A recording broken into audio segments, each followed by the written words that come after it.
ඔයා බිස්නස් ගැන හිතනවා නම් තාමත් බිස්නස් එකට එන්න ප්ලෑන් කරනවා නම් අද කතා කරන මාතෘකා 10 ඔයාට ගොඩක් වැදගත් වෙයි. මොකද ඉදිරි අනාගතයේදී ඊළඟ අවුරුදු 10 ඇතුළත වැඩිම ඩිමාන්ඩ් එකක් එන්න පුළුවන් බිස්නස් 10 ගැන තමයි මේ වීඩියෝදී කතා කරන්නේ. අපි මුලින්ම 10 වෙනි එකෙන් පටන් ගමු. ඉතින් 10 වෙනි ව්‍යාපාර වර්ගයේ විදිහට මම ගන්නේ සස්ටේනබල් ඇග්‍රිකල්චර් කියන එක. එහෙම නැත්නම් තිරසාර කෘෂිකර්මය, ඒ වගේම තමයි ෆාමින් ටෙක්නොලොජිස්. මෙන්න මේවට තමයි ලොකු ඉල්ලුමක් ඉදිරියේදී ඇති වෙන්නේ. සරල උදාහරණයක් ගත්තොත් එimhe ඔයාලට පේනවා ඇති ලෝකේ ජනගහනය එන්න වැඩි වෙනවා. මේ ජනගහනය වැඩි වෙනවත් එක්කම මේගොල්ලන්ගේ ප්‍රධානම සාධකය වෙන්නේ ආහාර.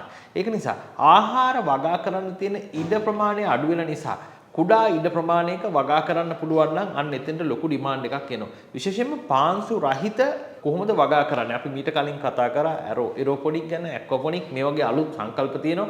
ඒ වගේම ප්‍රෙසිෂන් ෆාමින් වලදී අපි කතා කරා ඩ්‍රෝන් තාක්ෂණය යොදාගෙන කොහොමද කෘෂි කර්මාන්තය කරන්නේ? ඒ කියන්නේ අලුත් ටෙක්නොලොජි එකත් එක්ක කෘෂි කර්මාන්තය කරනවා නම් ඒකට ඉදිරියේදී ලොකු ඩිමාන්ඩ් එකක් තියෙනවා. විශේෂයෙන්ම ග්‍රීන් හවුස් වලට යන්න පුළුවන් නම් ඔයාට ලොකු ඩිමාන්ඩ් එකක් තියෙනවා. ඒක නිසා 10 වෙනි කාරණාව විදිහට මතක තියාගන්න ඕන සස්ටේනබල් ඇග්‍රිකල්චර් තිරසාර විදිහට පරිසරයට රසායනික ද්‍රව්‍ය නිකුත් නොකරන විදිහට වට කාබනික නිෂ්පාදනය කරන්න පුළුවන් නම් මේ තිරසාර කෘෂිකර්මාන්තයට තමයි ලෝකයේ ඊළඟට වැඩිම ඉල්ලුමක් හැදෙන්නේ. මේකේ 9 වෙනි කාරණාව විදිහට මම ගන්නෙ ඔයාලට පේනවා ඇති මේ වෙනකොට මේ පොසිල ඉන්ධන ක්‍රමක්‍රමයෙන් ලෝකේ අඩු වෙලා යනවා. ඉතින් මේ පොසිල ඉන්ධන ඉවර වුණාට පස්සේ ඩීසල් පෙට්‍රල් ඉවර වුණාට පස්සේ අපිට ගමනාගමනය කරගන්න ලොකු අපහසුතාවයකට පත් වෙනවා.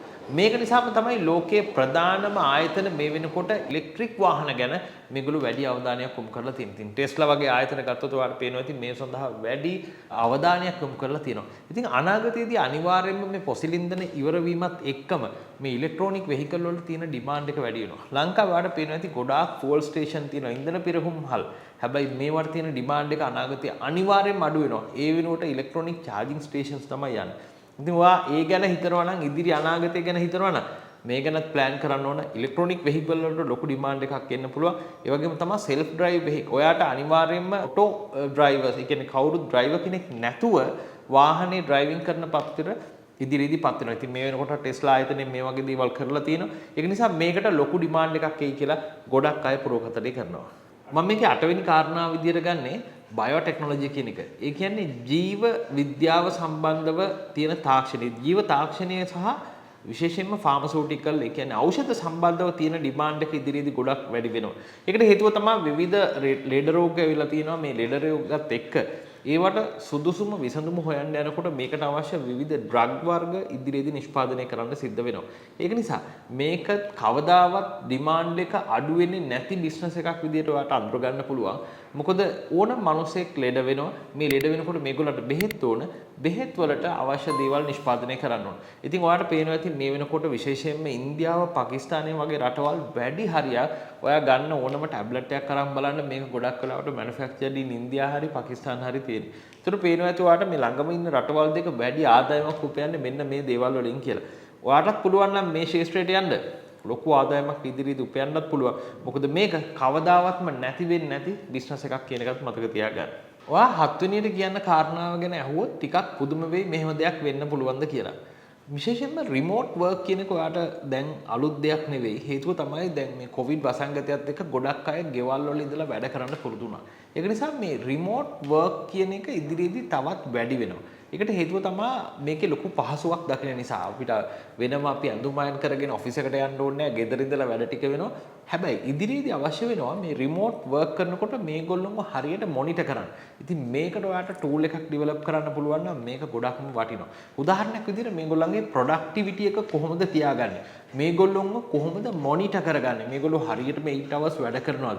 ඒ වගේම මේගොල්ලන්ගේ ගොඩක්ම වැදගත් එක තමයි මේගොල්ලෝ ප්‍රොඩක්ටිවිටි එක. මොකද මේ වෙලාවේදී වෙන වැඩක් මේගොල්ලන්ට කරන්න පුළුවන්. ඒක මොනිටර් කරන්නේ කොහොමද? මේගොල්ලන්ගේ මොරාල් එක වැඩි කරන්නේ කොහොමද? මෙන්න මේ වගේ දේවල් වලට ඔයාට අවධානය යොමු කරන්න පුළුවන් නම් මෙතන ලොකු ඔපචුනිටි එකක් තියෙනවා. ඉතින් ඔයා ට්‍රේනින් ඇන්ඩ් ඩෙවලොප්මන්ට් කරනවා නම් ඔයා මේ ගැන හිතන්න.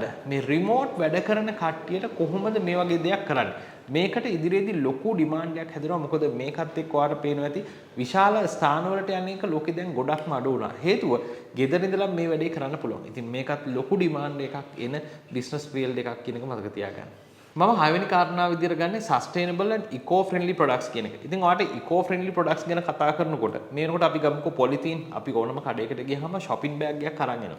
දැන් ඒ වෙනකොට ඔයාලට පේනවා ඇති මේ shopping bag වලට වඩා ගොඩාක් අය ඒගොල්ලෝ උනන්දු කරනවා පරිසරයට හිතකාමී දි รา පත් වෙන දෙයක් තමයි දැන් ගොඩක් වෙලාවට ආයතන වලින් දෙන්නේ. මේකට තියෙන ඩිමාන්ඩ් එක ඉදිරියේදී ගොඩක් වැඩි වෙනවා. විශේෂයෙන්ම කෑමක් අපි දෙනවා කියනවා. අපි හිතමු ආහාර වේලක් දෙනවා නම් මේක ප්ලාස්ටික් එකේ දෙනකොට ඔයාලට පේන ඇති පරිසර දූෂණය ගොඩක් වැඩි. ඉතින් මේක නිර්මාණාත්මක විදිහට ඔයාලට දෙන්න පුළුවන් නම් මෙතනදී ලොකු ඩිමාන්ඩ් එකක් ඇති වෙනවා. ඉතින් මේක ඊළඟ අවුරුදු 10 ඇතුළත ලෝකේ ඕනම රටකට අවශ්‍ය වෙන දෙයක්. ඉතින් ඔයාලට පුළුවන් නම් මේ වගේ පැකේජින් එකක් ගැන ප්ලෑන් කරන්න. ඉකෝ ෆ්‍රෙන්ඩ්ලි ප්‍රොඩක්ට්ස් ගැන ප්ලෑන් කරන්න. ඔයාට ඉදිරියේදී ලොකු ඩිමාන්ඩ් එකක් තියෙනවා. මොකද හේතුව තමයි ලෝකේ හැම රටකම මේ ප්ලාස්ටික් පොලිතීන් භාවිතය අඩු කරන්න ක්‍රියාමාර්ග ගන්න නිසා මේ වගේ අලුත් ප්‍රොඩක්ට්ස් ගැන අපි අවධානයෙන් යොමු කරොත් මේකට ලොකු ඩිමාන්ඩ් එකක් තියෙනවා. ඉතින් ඔයා ඒ ගැන හිතනවා නම් එහෙම නැත්නම් මේ වගේ ඉකෝ ෆ්‍රෙන්ඩ්ලි ප්‍රොඩක්ට්ස් ගැන හිතනවා නම් විශේෂයෙන්ම පැකේජින් ගැන හිතනවා නම් ඔයාට ලොකු ඩිමාන්ඩ් එකක් තියෙනවා අනිවාර්යයෙන්ම. පස්වෙනි කාරණාවට මම කතා කරන්න යන්නේ ඔයා ගොඩක්ම දන්න දෙයක්. විශේෂයෙන්ම ආටිෆිෂල් ඉන්ටෙලිජන්ස් සහ ඒ වගේම මැෂින් ලර්නින් ගැන. ඒතර ආටිෆිෂල් ඉන්ටෙලිජන්ස් කියන එක අද වෙනකොට ගොඩක්ම ජනප්‍රිය වෙලා තියෙනවා. ඔයාට මේ හැම දෙයක්ම chat GPT හරහා අද කරගැනීමේ හැකියාව තියෙනවා. එහෙම නැත්නම් Google Bard එකනොත් ඔයාට හොයාගන්න පුළුවන්. ඉතින් chat GPT වගේ දේවල් වලින් ජීවිතේ ගොඩක්ම සරල වෙලා තියෙනවා. ඉතින් මේක ඉදිරියේදී ලොකු ඩිමාන්ඩ් එකක් එනවා. ඒ කියන්නේ මේක අනිවාර්යයෙන්ම අපිට රිප්ලේස් කරන්න බැරි දෙයක් බවට පත් වෙනවා. ලෝකේ හැම මිනිස්සුම මේක පාවිච්චි කරන්න පටන් ගත්තට පස්සේ ලෝකේ ගොඩාක් දේවල් ඉතාම පහසු වෙන්න වෙනවා. ඒක නිසා මේ මැෂින් ලර්නින් ආටිෆිෂල් ඉන්ටෙලිජන්ස් පැත්තට ඔයාට යොමු වෙන්න පුළුවන් නම් මේක සම්බන්ධ කරගෙන යම්කිසි ව්‍යාපාරයක් කරන්න පුළුවන් නම් එතනදී ලොකු ඩිමාන්ඩ් එකක් තියෙනවා. මේ වෙනකොටත් ඔයාලට බලා ගන්න පුළුවන් විශේෂයෙන්ම ලෝගෝ එකක් ඩිසයින් කරගන්න ඕනම දෙයක් කරගන්න AI ටෙක්නොලොජි එක මේ වෙනකොට ගොඩක් උදව් කරනවා. විශේෂයෙන්ම ව්‍යාපාරයක සැලැස්ම හදන්නත් අද AI උදව් කරගන්න පුළුවන්. ඒක නිසා මේ ක්ෂේත්‍රයට සම්බන්ධ බිස්නස් එකක් කරන්න පුළුවන් නම් එතනදී ලොකු ඩිමාන්ඩ් එකක් තියෙනවා. හතරවෙනි කාරණාව විදිහට මම ගන්නේ සයිබර් සිකියුරිටි සහ ඩේටා ප්‍රොටෙක්ෂන් ගැන.